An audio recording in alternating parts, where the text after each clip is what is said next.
Hello students, today we are going to read the last chapter of your science section Bloom book, chapter number 7, exercise and correct posture.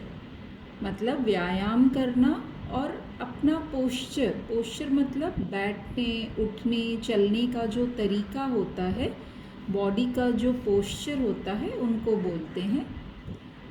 तो correct posture वो सही होना चाहिए। हमारे चलने का तरीका, उठने का, बैठने का, सोने का जो बॉडी का पोस्चर है वो सही होना चाहिए। ये हमारे हेल्थ के लिए ज़रूरी है।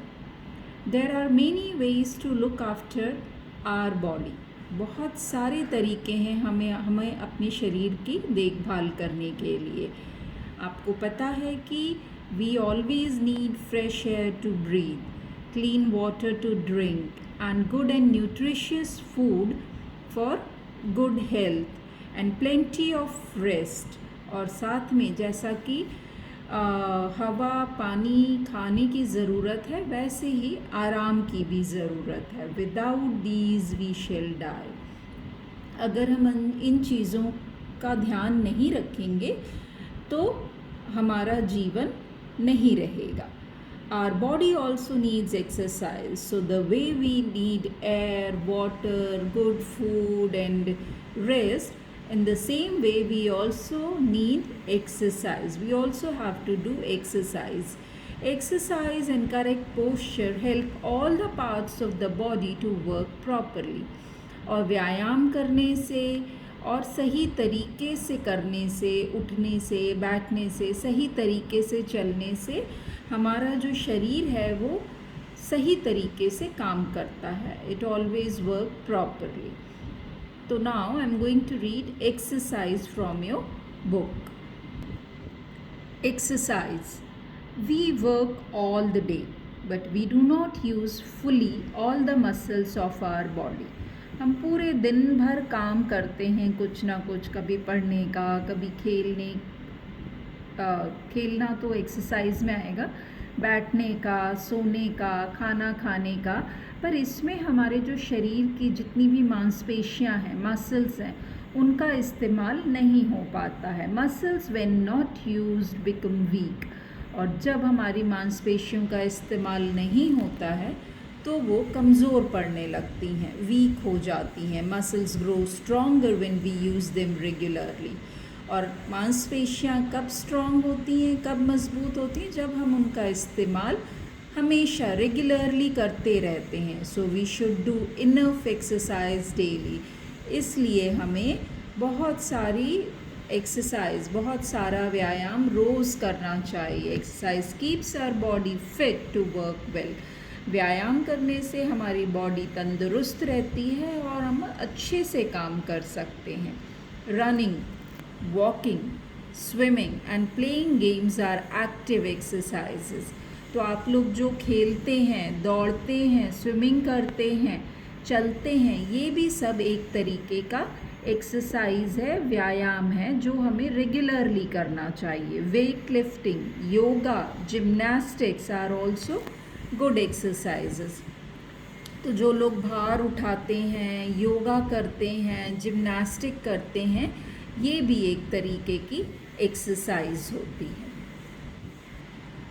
You can see in this picture they are doing different kinds of yoga. This boy is weight lifting. So ये सब एक तरीके की एक्सरसाइज है। We should do PT, physical training at school. आप जब स्कूल आते थे तो आपको याद है कि वीक में 2 दिन हम PT करते थे, फिज़िकल ट्रेनिंग करते थे, जिससे हमारी बॉडी जो है कंटिन्यूसली मसल्स जो हैं वो स्ट्रॉन्ग बनी रहें।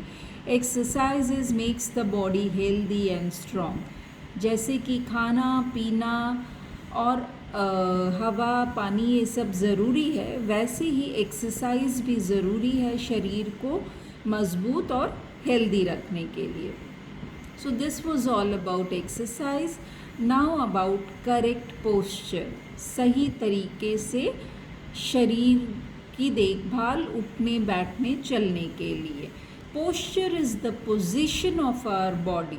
पोस्चर एक हमारे शरीर की दशा है जब हम बैठते हैं, खड़े होते हैं या चलते हैं तो हमें किन बातों का ध्यान रखना चाहिए। Correct posture keeps your body in proper shape and good health. सही पोस्चर, सही तरीका आपके शरीर को, आपकी बॉडी को एक सही शेप देता है और अच्छी हेल्थ देता है। How to sit. अब आप देखिए इस पिक्चर में ये तीनों बच्चे बैठे हुए हैं, बट 2 पे क्रॉस है, 1 पे राइट है। तो ये जो पोस्चर है ये सही नहीं है बैठने का। ये ज़्यादा झुक के पीछे बैठा है और ये आगे लीन होकर बैठा है, and she is sitting straight. तो इसलिए ये सही तरीका है। You should sit with your back straight. आपका पीठ, बैक हमेशा स्ट्रेट होना चाहिए। Keep your head up and shoulders straight. Sir जो है वो सीधा रखें और कंधे भी सीधे रखें। Keep your feet flat on the floor. और अपने फीट को, पैरों को फ्लोर पर, ज़मीन पर बिल्कुल टिका कर रखें। ऊपर हो रहा है तो इसका मतलब आपकी हाइट के हिसाब से चेयर छोटी या बड़ी है। तो इन बातों का बैठते समय हम ध्यान रखें। The second posture of to get know is how to stand.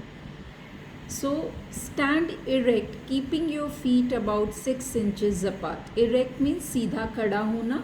तो हमें सीधा खड़ा होना है अपने दोनों पैरों में लगभग 6 इंच की दूरी रखकर। Keep your back straight. पीठ को सीधा रखना है। चेस्ट अ लिटिल आउट, सीने को थोड़ा सा बाहर, और चिन इन, अपनी जो ठुड़ी होती है, हमारी चिन होती है, उसको थोड़ा सा नीचे।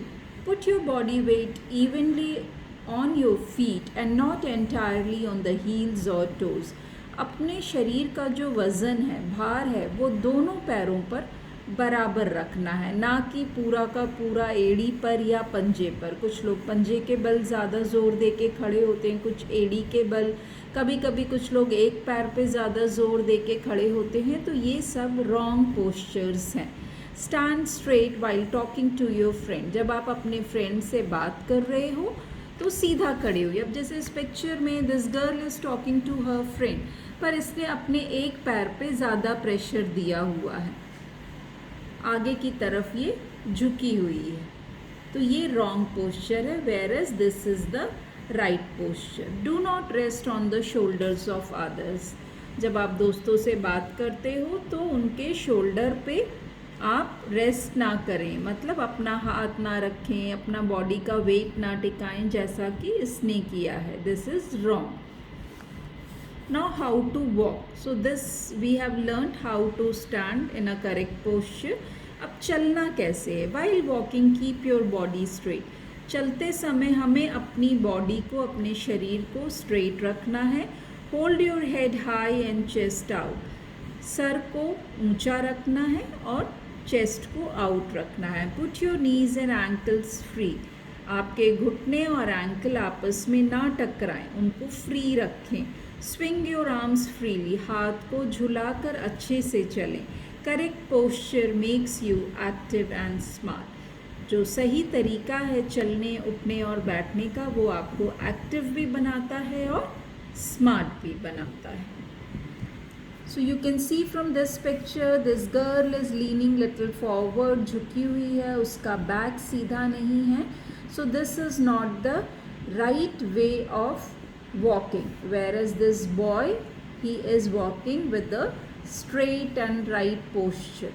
So हमें अपना बॉडी का पोस्चर हमेशा सही रखना चाहिए। जब हम कोई भी काम कर रहे हों तो इस ध्यान से करें कि हमारा बॉडी करेक्ट पोस्चर में है या नहीं है। So we should take care of the posture of our body, and we should exercise regularly to keep our body fit. This is all about this chapter. Please read the chapter again and watch the video for better understanding. Thank you.